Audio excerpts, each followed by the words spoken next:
Hello students, most welcome in NP Sharma English classes. आपका फिर एक बार स्वागत है मेरे साथ मेरी क्लास में एनपी शर्मा इंग्लिश क्लासेस में। और आपको सबसे इम्पोर्टेंट ये करना है कि आपको जो भी चीज़ें बताई जा रही हैं उनको नोट करना है अपने जो भी आप नोट्स बना रहे हैं उसमें, और आपको हमारे इस चैनल को सब्सक्राइब करना है और अधिक से अधिक अपने फ्रेंड्स को शेयर करना है। आज हम बात करने जा रहे हैं 5 मोस्ट इम्पोर्टेंट प्रीपोजिशन की, जो बहुत कन्फ्यूजन में हमें डालते हैं एग्जाम में, चाहे वो यूपी टेट का हो, चाहे सी टेट का हो, चाहे वो हमारा बोर्ड एग्जाम हो, सभी में बड़ा कन्फ्यूजन रहता है। क्योंकि इनकी खास बात ये है इन प्रीपोजिशन की, जरा देखिए, एक ऑन है, एट है, अपॉन है, ओवर है, एबव है, और मीनिंग सबका एक ही है, ऊपर। आप पढ़ते हैं ऑन का भी ऊपर पढ़ते हैं, एट का भी ऊपर पढ़ते हैं, अपॉन के माने भी ऊपर, ओवर के माने भी ऊपर, और एबव के माने भी ऊपर। हर साल आपके प्रत्येक ईयर ये प्रीपोजिशन सभी टेट एग्जाम में 100% आ रहा है, सी टेट में आ रहा है, और बैंकिंग जो भी हो, कोई भी, मैं ये कह रहा हूँ कि प्रीपोजिशन संबंधित जब भी कोई क्वेश्चन किसी एग्जाम में कंपटीशन में किया जा रहा है या बोर्ड एग्जाम में किया जा रहा है, तो आप ये देखोगे कि इन्हीं में से कोई न कोई प्रीपोजिशन आपसे पूछा जा रहा है। पिछले आप पेपर उठा लीजिए और ध्यान से उनको देख लीजिए।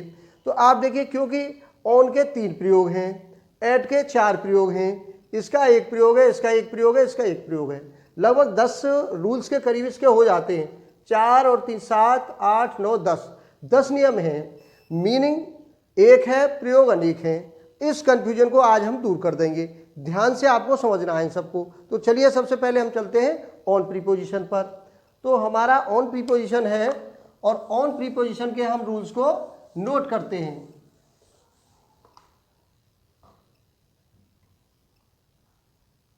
तो सबसे पहला है ऑन हमारा। हम ये बात कह रहे थे कि इसके माने भी ऊपर है, और पहला इसका प्रयोग आप नोट कर लीजिए कि जब एक वस्तु दूसरी वस्तु के ऊपर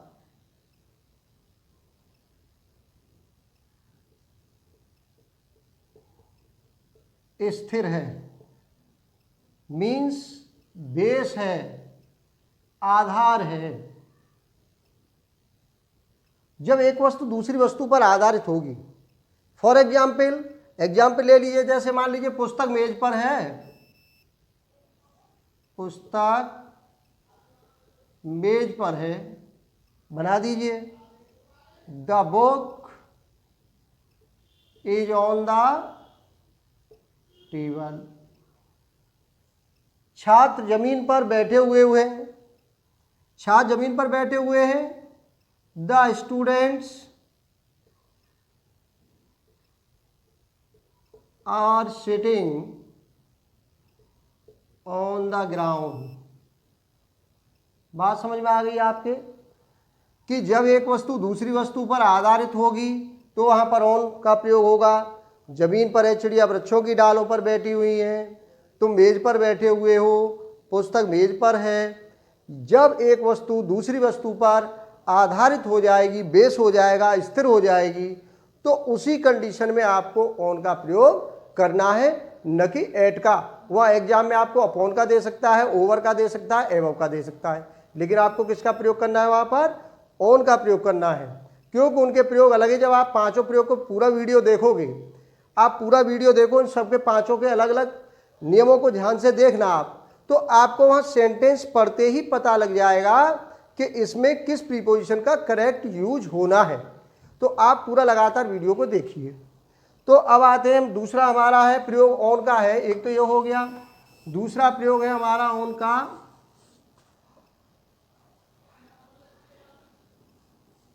बिग प्रोग्राम्स। बिग प्रोग्राम से मतलब है बड़े कार्यक्रमों से पूर्व। आपके जो भी बड़े कार्यक्रम हैं, बड़े कार्यक्रम जैसे होली है, दीपावली है, ईद है, इंडिपेंडेंस डे है, रिपब्लिक डे है, मीन्स जिसे पूरा नेशन सेलिब्रेट करे, वो बिग प्रोग्राम ओकेजन्स कहलाते हैं। उनसे पूर्व ऑन प्रीपोजिशन आता है। छोटे प्रोग्राम्स वो होते हैं जैसे बर्थडे है, मैरिज पार्टी है, उनसे पूर्व हमेशा एट प्रीपोजिशन आता है, at birthday, at marriage party, लेकिन बड़े प्रोग्राम होंगे on Independence Day, on Republic Day, on Eid, on Deepawali.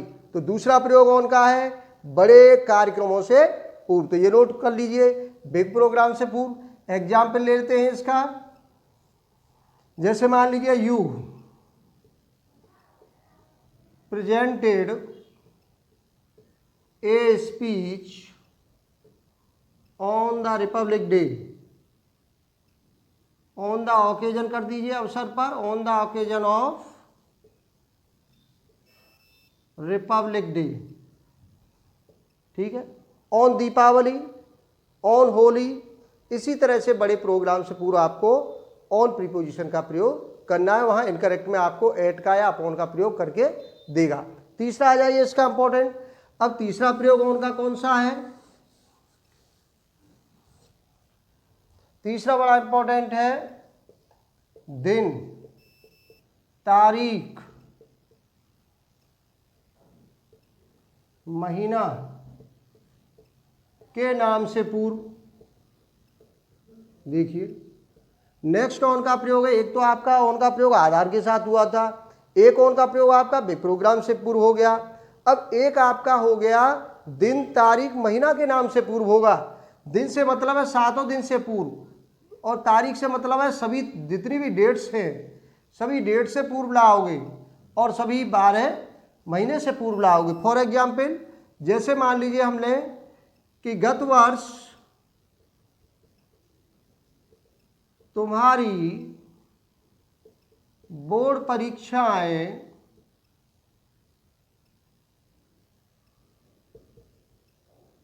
शुक्रवार से प्रारंभ हो रही थी।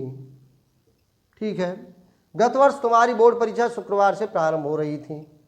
अब देखिए आपके शुक्रवार से, शनिवार से, मंगलवार से, सातों दिन में से कोई भी आ जाए तो आप करोगे your board exams were starting, अब क्या आएगा, शुक्रवार से, ऑन फ्राइडे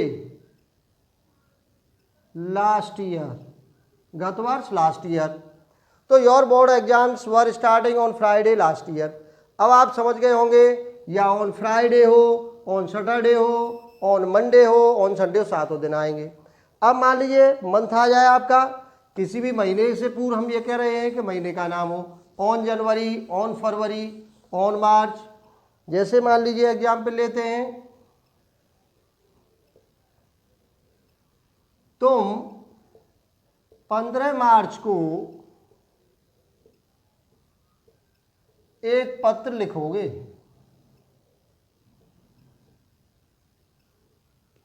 तुम 15 मार्च को एक पत्र लिखोगे, तो you will write a later on 50th मार्च। तो क्या लाए आप, चाहे यहां मार्च होता, ऑन मार्च, ऑन फरवरी, या कोई इसके साथ डेट आई है। तो अब आप समझ गए तीन कंडीशन में ऑन का प्रयोग हुआ। एक आपका आधार के साथ हुआ, दूसरा बिग प्रोग्राम के साथ हुआ, तीसरा दिन, तारीख और महीना के नाम से पूर्व हुआ। तो ये तीनों प्रयोग अपने दिमाग में रखिए। इनके अलावा ऑन का प्रयोग आप किसी भी कंडीशन में नहीं करोगे। ठीक है, अब नेक्स्ट आते हैं हम। नेक्स्ट प्रीपोजिशन है हमारा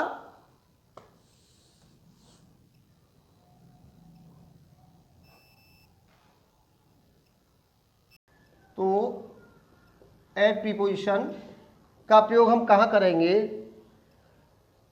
इसका प्रयोग कई स्थानों पर होगा, इसके कई नियम हैं। जैसे कि एट का सबसे पहला नियम है आपका, एट प्रीपोजिशन आप नोट कर लीजिए, अपनी कॉपी निकाल लीजिए और लिखते जाइए। At preposition is used before definite point of time. पहला नियम हो गया हमारा कि at preposition is use before definite point of time. At preposition का प्रयोग आपका डेफिनेट पॉइंट ऑफ टाइम, निश्चित समय बिंदु से पूर्व होगा। अब निश्चित समय बिंदु कौन सा है? निश्चित समय बिंदु है जैसे आपके एट 2 o'clock, एट 4 o'clock,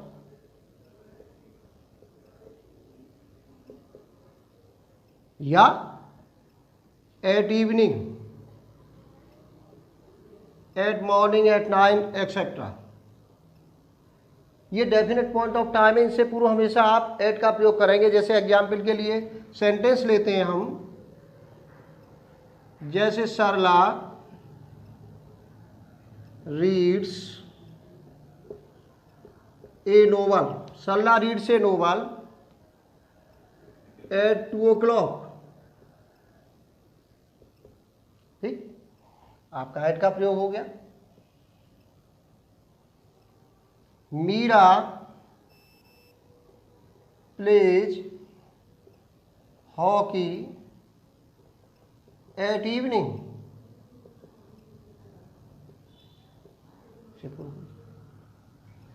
तो सरला रीड से नोवेल एट 2 o'clock, या टाइम से पूर्व हो रहा है, डेफिनेट पॉइंट ऑफ टाइम है 2 o'clock।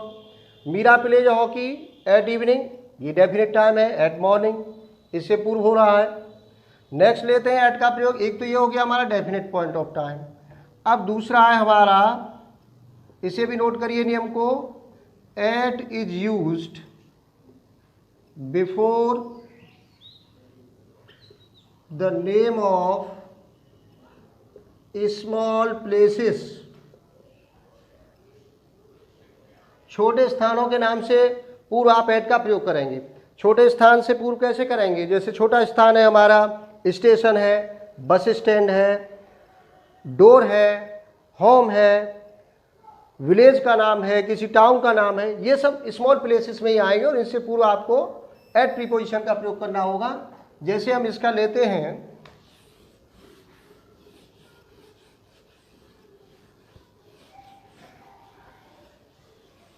स्मॉल प्लेसेस, जैसे हम लेते हैं एग्जाम्पल ले लेते हैं इसका। एग्जाम्पल में कि Meera is waiting for father at the station. Meera is waiting for father at the station. At the station, at the platform, platform number 9, at home, at door, और ले जैसे एग्जाम्पल, चाहे वो डोर हो, जैसे the bagger is standing at the door. The bagger is standing at the door, तो छोटा स्थान है, एट डोर आएगा, एट होम आएगा, एट स्टेशन आएगा, एट प्लेटफार्म आएगा। किसी गांव का नाम है तो उससे पूर्व भी आप एट लाओगे, टाउन का नाम है उससे पूर्व लाओगे, और यहाँ तक कि जो शहर हैं बड़े उनसे पूर्व भी एट लाओगे, जैसे एट कानपुर है, एट इलाहाबाद है, तो इनसे पूर्व भी आप एट का प्रयोग करोगे। तीसरे प्रयोग पर आते हैं, ये दो हो गए हमारे, एक छोटे स्थानों से पूर्व हो गया, एक हमारा डेफिनेट पॉइंट ऑफ टाइम से पूर्व हो गया। अब तीसरा प्रयोग है हमारा स्मॉल प्रोग्राम्स। नोट कर लीजिए तीसरा प्रयोग, small programmes. At is use before the small programmes. छोटे कार्यक्रमों से पूर्व भी आप एट का प्रयोग करेंगे। अब छोटे कार्यक्रम कौन से हैं? छोटे कार्यक्रम कौन से हैं? जैसे बर्थडे है आपका, मैरिज पार्टी है, कल्चरल प्रोग्राम है जिसे आप पर्सनली सेलिब्रेट कर रहे हैं, वो हमारे सब स्मॉल प्रोग्राम्स होंगे। जैसे एग्जाम्पल लेते हैं हम, you invite your friends at your birthday. You invite your friends at your birthday. आप अपने मित्रों को अपने जन्मदिन पर निमंत्रित करते हैं, तो आपने यहाँ पर एट का प्रयोग किया है। एट मैरिज हो, you invite your friends at your Elder sisters marriage, वहाँ भी ये स्मॉल प्रोग्राम है, उससे पूर्व एट आएगा। 3 प्रयोग हो गए आपके, स्मॉल प्रोग्राम हो गया, स्मॉल प्लेसेस हो गए और डेफिनेट पॉइंट ऑफ टाइम हो गया। चौथा प्रयोग है एट का आपका, इसके जो इंपॉर्टेंट प्रयोग हैं एट के हम वो सब पढ़ लेते हैं। कॉन्सेंट्रेशन, कॉन्सेंट्रेशन केंद्रीयकरण। ये कॉन्सेंट्रेशन क्या है? केंद्रीकरण। जब हम अपनी दृष्टि को किसी बिंदु या लक्ष्य पर केंद्रित करेंगे, जैसे आप श्यामपट्ट पर देख रहे हैं, look at the black board, तो आप जब किसी लक्ष्य पर अपनी दृष्टि को केंद्रित करोगे तो उससे पूर्व आप एट प्रीपोजिशन का प्रयोग करोगे। जैसे शिकारी ने शेर पर निशाना साधा, जैसे the line the Hunter aimed at the line.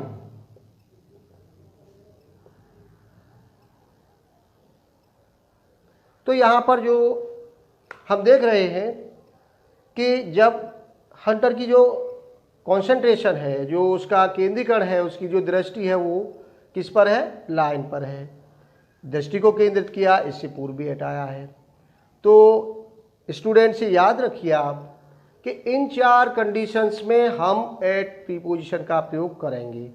Number 1 कौन सा था? नंबर था पहला हमारा definite point of time. Definite point of time कौन सा था? At evening, at morning, at 2 o'clock, at 4 o'clock, जितने भी बजे होंगे उन सब से पूर्व आप एट का प्रयोग होगा, जहां भी ये वाक्य सेंटेंस में होंगे। आपको याद रखना है कि जब आपको कोई फिल इन द ब्लैंक्स देता है या आपको कोई भी आपको यदि मान लीजिए इनकरेक्ट सेंटेंस देता है तो आपको ये देख लेना है कि जहां डेफिनेट पॉइंट ऑफ टाइम आ रहा है वहां पर आपको एट का प्रयोग करना है। दूसरा आपको हमने बताया था स्मॉल प्लेसेस। अब देखिए आप जो भी प्रीपोजिशन का जिस नाउन से पूर्व प्रयोग कर रहे हैं उससे पूर्व आपको देखना होगा कि ये कोई छोटा स्थान है और जैसे भिखारी दरवाजे पर खड़ा हुआ है, हम स्टेशन पर रेलगाड़ी का इंतजार कर रहे हैं, तो जो भी छोटा स्थान होगा उस स्थान को भी शो करने के लिए आपको एट प्रीपोजिशन का प्रयोग करना पड़ेगा। तो ये दूसरा हो गया, याद रखना कि स्मॉल प्लेसेस से पूर्व आप एट का प्रयोग करेंगे। तीसरा प्रयोग हमारे स्मॉल प्रोग्राम थी। स्मॉल प्रोग्राम से मतलब होता है हमारा जिनको हम पर्सनली सेलिब्रेट करते हैं। बर्थडे है, अब कोई बड़े लेवल पर तो है नहीं कि पूरा देश हमारे जन्मदिन को सेलिब्रेट करेगा। अब वो जो बिग प्रोग्राम्स हैं, वो बिग प्रोग्राम्स से जैसे रिपब्लिक डे है आपका, पूरा देश मनाता है, पूरा नेशन का होता है रिपब्लिक डे। इंडिपेंडेंस डे होता है, ईद होती है, दीपावली होती है, होली होती है, ये सब जो है बिग फेस्टिवल हैं, बड़े प्रोग्राम्स हैं, इनसे पूरा आप एट का प्रयोग नहीं करोगे, वो इनकरेक्ट होगा। आपको हमेशा याद रखना है कि एट का प्रयोग स्मॉल प्रोग्राम से पूर्व भी करना है। इन 4 कंडीशन में आप एट का प्रयोग करेंगे। तो पहला हमारे ये प्रीपोजिशन एट के 4 प्रयोग हो गए, इसके अलावा और कहीं प्रयोग नहीं होगा, और वो भी जहाँ भी होगा हम वो आगे कुछ निश्चित जो आपके इंग्लिश के मीनिंग होंगे उनको फॉलो करेगा एट। जैसे सरप्राइज के बाद एट का प्रयोग होता है, वो फॉलो करता है डेफिनेटली, वहाँ रूल के आधार पर नहीं होता है।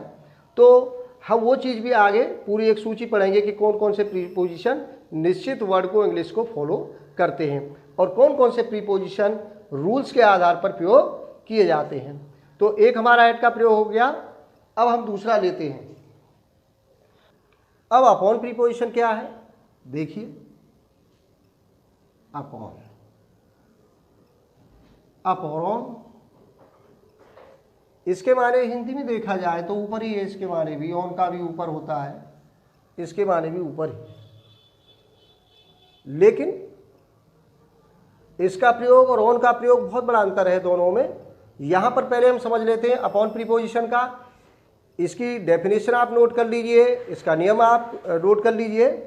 अपॉन प्रीपोजिशन का प्रयोग हम जब करेंगे जब कोई वस्तु गति करके ऊपर की ओर जाएगी। गति करके ऊपर की ओर जाएगी मतलब क्या हुआ? तो गति से मतलब है जैसे मान लीजिए आप सीढ़ियों से ऊपर जा रहे हैं चढ़कर, सैनिक मान लीजिए पहाड़ी के ऊपर चढ़ रहा है,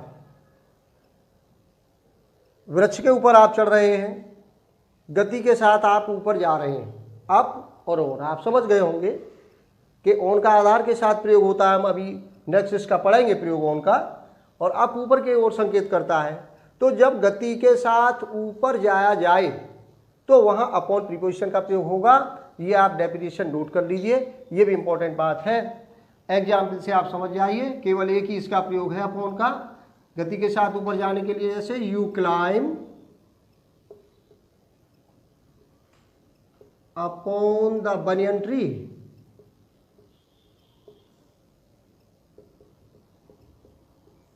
upon the stairs, upon the banyan tree, upon hill. गति के साथ ऊपर जा रहे हैं आप, अपॉन का प्रयोग करेंगे। बस इतनी सी बात थी अपॉन प्रीपोजिशन में।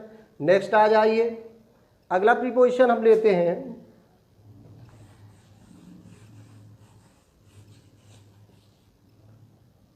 ऊपर के लिए प्रयोग होता है। जैसे ऑन का भी ऊपर के लिए प्रयोग हो रहा था, अपॉन का भी ऊपर के लिए प्रयोग हो रहा था, ओवर एवं का भी प्रयोग ऊपर के ही लिए होता है। लेकिन जो बात हम पहले कह रहे थे कि प्रीपोजिशन नाउन से पूछता है कि वो किस कंडीशन में है, स्थिर है, गतिमान है, ऊपर है, नीचे है, उसी के अकॉर्डिंग उससे पूर्व प्रीपोजिशन आएगा।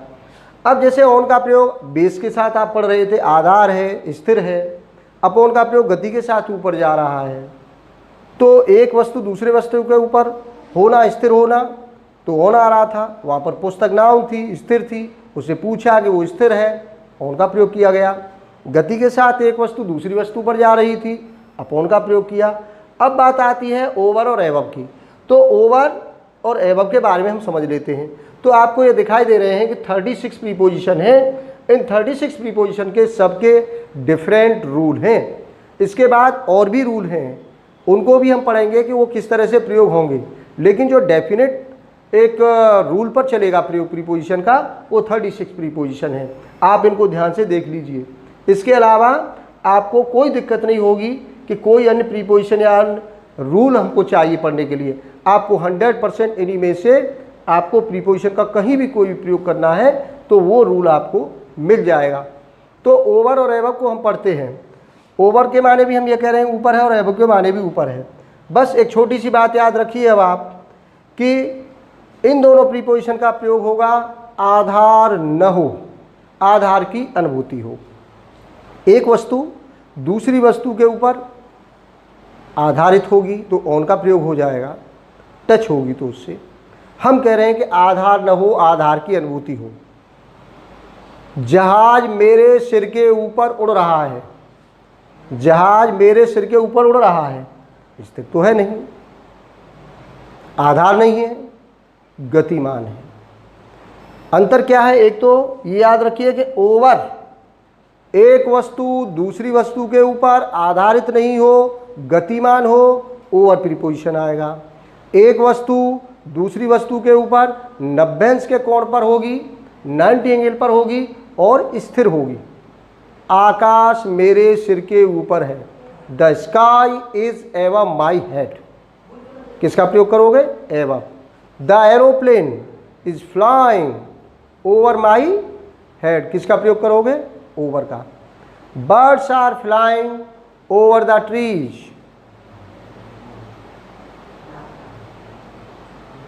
The apple is hanging above my head. The sun was shining above my head at 2 o'clock. सूर्य 2 बजे मेरे सिर के ऊपर चमक रहा था। 2 बजे 90 एंगल पर हो गया, स्थिर है, एबव आएगा। कोई चीज़ दूसरी वस्तु के ऊपर से गुजर रही है, ओवर आएगा। एग्जाम्पल लिख लीजिए दोनों का एक एक। जैसे हम लिख लेते हैं,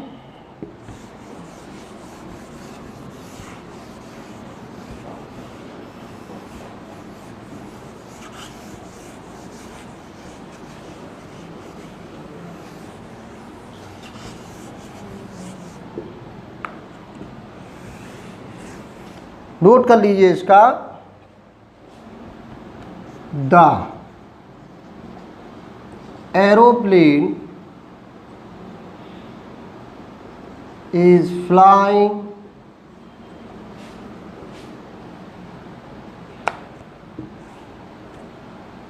ओवर, क्या लाओगे? Over. My head, the sun was shining over my head at 2 o'clock। ठीक, तो इस तरीके से हम एग्जाम्पल बहुत सारे आप ले सकते हैं। तो ये हमारा प्रयोग होगा, ओवर और एवव का प्रयोग हो गया। अब नेक्स्ट आते हैं हम